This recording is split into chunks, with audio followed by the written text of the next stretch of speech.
వసుదేవసుతం దేవం కంసచాణూరమర్దనం దేవకీ పరమానందం కృష్ణం వందే జగద్గురుం.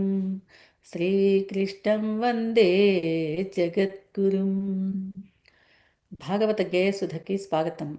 శ్రీరామ జయ రామ జలధిశోషణ రామ దయగల శ్రీరామ ధనుజమర్దన రామ కమనీయ గుణగణాకర రామ శ్రీరామ రమణీయ రూప శ్రీరమణ శ్రీరామ. వ్యాస భగవానునకు వందనంబొనరించి పోతన మహాకవికి చేతులను జోడించి రామాజ్ఞచే పలుకు భాగవత సుధయందు దశమ స్కంధమునందు ఉత్తర భాగమిది. శ్రీ విష్ణు క్షేత్రమౌనైమిసారణ్యమున సూత పౌరాణికులు ప్రీతి బోధించినది. విశ్వాత్ముడైన హరి విశ్వంభరత్వము భక్త పాలన కళా సంరంభతత్వము. భాగవత గేయసుధలో దశమ స్కంధంలో ఉత్తర భాగంలో ఉన్న విశేషాల గురించి తెలుసుకుంటున్నాము. శుకయోగేంద్రుల వారు ఏం చెప్తున్నారు అంటే, త్రిమూర్తులు అనే వారి ప్రశస్తిని కూడా తెలియజేస్తున్నారు.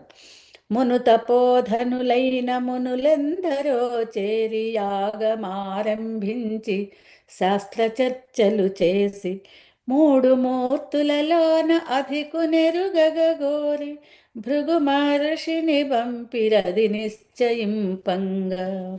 తపోధనులైన మునులంతా కలిసి ఒక యాగాన్ని ఆరంభం చేసి శాస్త్ర చర్చలన్నీ చేసి త్రిమూర్తుల్లో అధికుడెవరో తెలుసుకోవాలి అని ఆ నిశ్చయం చేయడం కోసం భృగు మహర్షిని పంపించారు త్రిమూర్తుల వద్దకు. ఆ మౌని ముందుగా బ్రహ్మలోకము చేరి మౌనంబుగా నిలిచే అజుని ముందరకు జని రుసరుసలాడెనా పరమేష్టి మౌనిగని బ్రహ్మను తనను నుతుల నరింపనందుకని. ఆ భృగు మహర్షి మొదట బ్రహ్మలోకానికి వెళ్ళారు.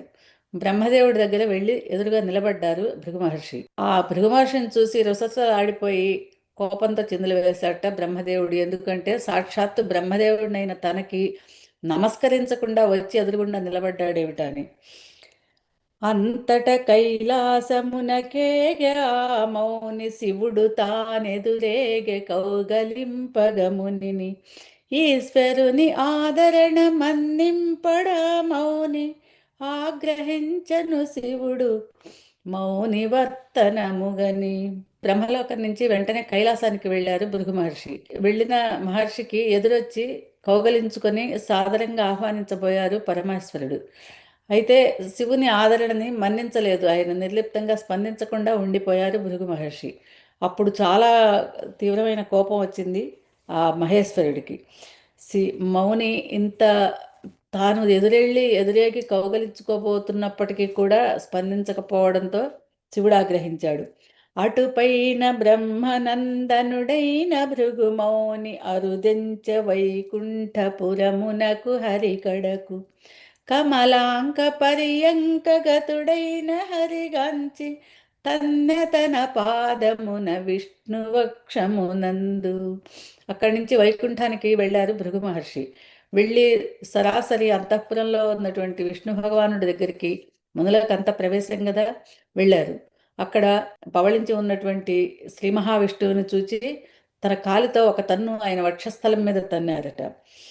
వెంటనే పాన్పు దిగి మౌని పదముల వ్రాలి మన్నింపు మని వేడి రత్నాసనమునొసగి ప్రార్థించ వినయముగ నారాయణుండు హరి నీరాక శుభమనుచు తాను ధన్యుడననుచు. వెంటనే ఆ శ్రీమన్నారాయణుడు పాన్పు మీద నుంచి దిగి ఆయనకి పాదసేవ చేస్తూ నీరాక ఎంతో శుభము, నేను ధన్యుణ్ణయ్యానని ఎంతో సేవించి వినయంగా పలికారట. మూడు మూర్తులలోన శ్రేష్ఠుడెవ్వడు ఎరిగి భృగుమౌని శ్రీహరిని నుతించి వెనుదిరిగే. ముగ్గురిలోనూ కూడా ఎటువంటి తామసము ఎటువంటి క్రోధము లేని శుద్ధ సాత్విక స్వరూపమైన శ్రీమన్నారాయణుణ్ణి శ్రేష్ఠుడిగా గ్రహించారు ఆయన. తెలిపెముని వరులకు త్రిమూర్తుల గుణములను నారాయణుండొకడే పరదైవతంబనుచు. శ్రీమన్నారాయణుడే పరమదైవము అని తెలియచేశారు మునివర్లందరికీ కూడా ఈ భృగు మహర్షి. ఈ రీతి హరి దివ్య లీలలను వర్ణించి శుకయోగి ఆ పైన వివరించరాజునకు. మృతులైన విప్రతనయులను శ్రీకృష్ణుండు బ్రతికించి తెచ్చి భూసురునకిచ్చిన గాథ. ఇంకా అనేకమైన దివ్యగాథలను తెలియజేస్తూ ఉన్నారు శుకమహర్షి. శ్రీకృష్ణ భగవానుడు మృతులైనటువంటి విప్ర కుమారుల్ని తెచ్చి బ్రాహ్మణుడికి ఇచ్చిన కథను తెలియజేశారు. అష్టభార్యల యందు అతి ప్రసిద్ధులునైన 18 మంది నందనుల నొందె హరి. ప్రద్యుమ్నుడనిరుద్ధుడును దీప్తిమంతుడును మిత్రవిందుడు రుకుడు మొదలైన వారలను. ఉపశ్లోకుడను వాడు కుబ్జయందున కలిగి నారద శిష్యుడై భాగవతుడై వెలిగే. 16,000 గల సతులందు మాధవుడు పొందెనొక్కొక్కతెకు 10 మంది సుతులుగా.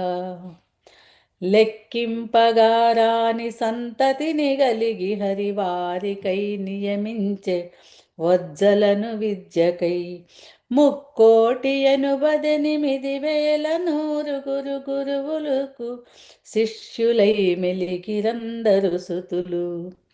ఏ విధంగా ఇంకా యదువంశ వ్యాప్తి జరిగిందో తెలియజేస్తున్నారు శుకయోగేంద్రుల వారు. కృష్ణ పరమాత్మకి అష్టభార్యలందు కూడా 18 మంది కుమారులు ఎంతో ప్రఖ్యాతులైన వాళ్ళు కలిగారట. ప్రద్యుమ్నుడు, అనిరుద్ధుడు, దీప్తిమంతుడు, మిత్రవిందుడు, వృకుడు మొదలైన వారంతా కూడా. ఇంకా కుబ్జను అనుగ్రహించారు స్వామి ఆమె కోరిక మేరకు. ఆ కుబ్జయందు ఉపశ్లోకుడనే కుమారుడు కలిగి అతడు నారద శిష్యుడై పరమ భాగవతుడై వెలిగాట. దేవదానవరణములో మరణమొందిన రక్కసులు ధరణిలో ద్వాపర యుగమ్ములో. క్రూరులగు రాజులై ప్రజల బాధింపంగా సురలు యాదవులుగా జన్మింపజేసే హరి. ఆ దేవాసుర సంగ్రామంలో మరణించిన రాక్షసులంతా కూడా ద్వాపర యుగంలో భూమి మీద రాజులై జన్మించారని తెలుసుకున్నాం కదా. వాళ్ళంతా క్రూరులై ప్రజల్ని బాధిస్తూ ఉన్నప్పుడు దేవతలందరినీ కూడా మీ మీ అంశలతో యాదవులుగా జన్మించమని స్వామి ఆదేశించారు. అది దేవకార్యార్థం.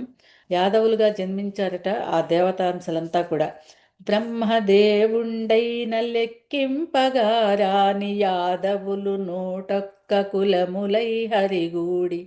దుష్టరాజుల చంపి దైవ కార్యము తీర్చి యాగంబులు నరించి మోదంబులను పొంది.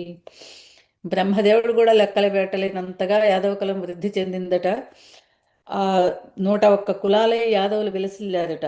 దుష్టరాజులందరినీ బలరాముడు శ్రీకృష్ణుల ఆధ్వర్యంలో వెళ్ళి అందరినీ నాశనమనరించి భూభారాన్ని పోగొట్టి దైవ కార్యాన్ని తీర్చాయట ఆ దేవతా గణాలన్నీ. పరమాత్ముడైన శ్రీకృష్ణుతో వసించి సేవించి పూజించి సుఖులైరి యాదవులు.